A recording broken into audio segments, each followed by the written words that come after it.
Hey all, welcome back to my YouTube channel. So ಇವತ್ತು ನಾನು 2 ಮೊಟ್ಟೆನ use ಮಾಡಿಕೊಂಡು ರೆಸಿಪಿನ ಮಾಡ್ತಾಯಿದ್ದೀನಿ. ಇದು ಸೇಮ್ ಚಿಕನ್ ಫ್ರೈ ಎಷ್ಟು ಟೇಸ್ಟಾಗಿರುತ್ತೋ ಅಷ್ಟೇ ಟೇಸ್ಟ್ ಇರುತ್ತೆ. ಸೊ ಬನ್ನಿ ಸ್ಟಾರ್ಟ್ ಮಾಡೋಣ.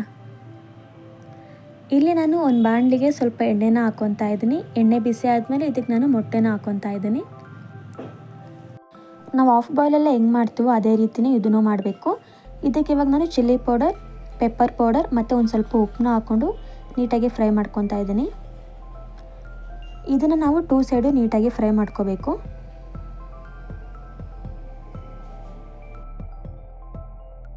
ಸೊ ಇಲ್ಲಿ 2 ಮೊಟ್ಟೆನ ಫ್ರೈ ಮಾಡಿದ್ದೀನಿ. ಅದನ್ನ ಇವಾಗ ನಾನು ಪ್ಲೇಟ್ಗೆ ಹಾಕ್ಕೊತಾ ಇದ್ದೀನಿ. ಅದೇ ಬಾಂಡಿಗೆ ಸ್ವಲ್ಪ ಎಣ್ಣೆ ಹಾಕ್ಬಿಟ್ಟು ಒಂದು ಈರುಳ್ಳಿ, ಒಂದು 4 ಹಸಿಮೆಣಸಿನ್ಕಾಯಿನ ಕಟ್ ಮಾಡಿ ಹಾಕ್ಕೊತಾ ಇದ್ದೀನಿ.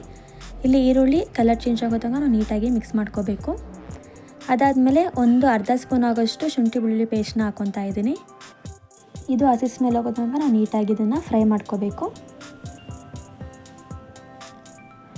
ಸೊ ಇಲ್ಲಿ ಆನಿಯನ್ ನೀಟಾಗಿ ಫ್ರೈ ಆಗಿದೆ. ಇಲ್ಲಿ ನಾನು ಇವಾಗ ಒಂದು ಟೊಮೆಟೊನ ಕಟ್ ಮಾಡಿ ಹಾಕ್ಕೊತಾ ಇದ್ದೀನಿ. ಟೊಮೆಟೊನೂ ಕೂಡ ಸಾಫ್ಟ್ ಆಗೋ ತನಕ ನಾವು ನೀಟಾಗಿ ಇದನ್ನು ಮಿಕ್ಸ್ ಮಾಡ್ಕೋಬೇಕು. ಅದಾದಮೇಲೆ ಇದಕ್ಕೆ ನಾನು chilli powder, garam masala, coriander powder, turmeric powder ಮತ್ತು ಒಂದು ಸ್ವಲ್ಪ ಉಪ್ಪನ್ನ ಹಾಕ್ಕೊತಾ ಇದ್ದೀನಿ.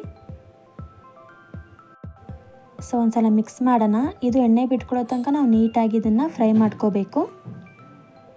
ಸೊ ಇಲ್ಲಿ ನೀಟಾಗಿ ಎಣ್ಣೆ ಬಿಟ್ಕೊಂಡು ಫ್ರೈ ಆಗಿದೆ. ಇವಾಗ ನಾವು ಇದಕ್ಕೆ ಒಂದು ಅರ್ಧ ಲೋಟ ಆಗೋಷ್ಟು ನೀರನ್ನ ಹಾಕ್ಕೊಂಡು 1 ನಿಮಿಷ ಹಾಗೆ ಬಿಡೋಣ, ನೀಟಾಗಿ ಕುಕ್ ಆಗಲಿ.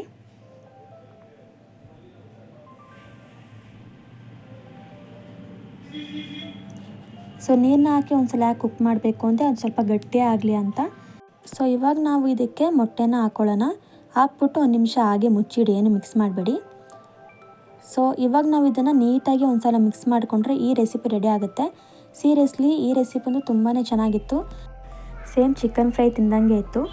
ಒಂದ್ಸಲ ನಿಮ್ಮನೇಲಿ ಟ್ರೈ ಮಾಡಿ, ನೀವು ಮಾಡ್ಕೊಂಡು ತಿಂತಾನೆ ಇರ್ತೀರ ಈ ರೆಸಿಪಿ ಅಂತೂ. ಐ ಹೋಪ್ ನಿಮಗೆ ಈ ವಿಡಿಯೋ ಇಷ್ಟ ಆಗಿದ್ರೆ ಏನು ಮಾಡಬೇಕು, ಲೈಕ್ ಮಾಡಬೇಕು, ಶೇರ್ ಮಾಡಬೇಕು, ಸಬ್ಸ್ಕ್ರೈಬ್ ಮಾಡಬೇಕು ಆ್ಯಂಡ್ ಕಮೆಂಟ್.